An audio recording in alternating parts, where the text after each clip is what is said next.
సుబ్రహ్మణ్య స్వామి జన్మదినంగా భావించే పవిత్రమైన రోజు ఏదో మీకు తెలుసా? అదే వైశాఖి విశాఖం.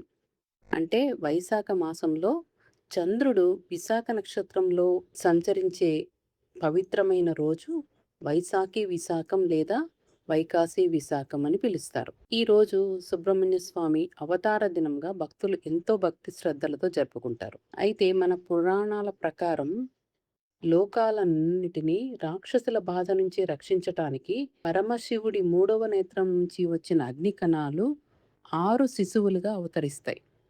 ఆ 6 రూపాలను అమ్మవారు ఒక్కటిగా చేసి 6 ముఖాలతో కూడి ఉన్న షణ్ముఖ స్వరూపంగా మారుస్తారు. అదే మనం నిత్యం కొలిచే సుబ్రహ్మణ్య స్వామి. అందుకే ఆయనను షణ్ముఖుడు, కార్తికేయుడు, కుమారస్వామి, మురుగన్ అని కూడా పిలుస్తాము.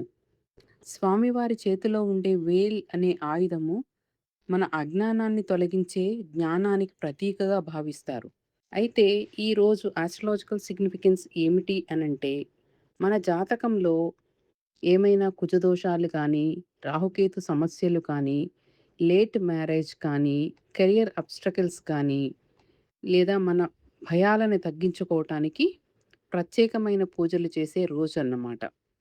ఈరోజు సుబ్రహ్మణ్య స్వామికి పాలాభిషేకం, ఎర్రని పువ్వులతో పూజ మరియు ఓం శరవణ భవ అనే నామజపం చేస్తారు. మీ జీవితంలో ప్రాబ్లమ్స్ వచ్చినప్పుడు మీకు పోరాడే ధైర్యాన్ని నింపే దైవం సుబ్రహ్మణ్య స్వామి. మనలోని భయాన్ని పారద్రోలి గెలుపు బాట చూపించే దైవం సుబ్రహ్మణ్య స్వామి. అంటే భయం ఉన్న చోట ధైర్యాన్ని, చీకటి ఉన్న చోట జ్ఞానాన్ని, అడ్డంకులు ఉన్న చోట విజయాన్ని ప్రసాదించే దేవుడే ఆ సుబ్రహ్మణ్య స్వామి. మీరు అందరూ కూడా ఆ సుబ్రహ్మణ్య స్వామికి దయకు పాత్రులు కావాలని మనసారా కోరుకుంటూ మీ జాహ్నవి.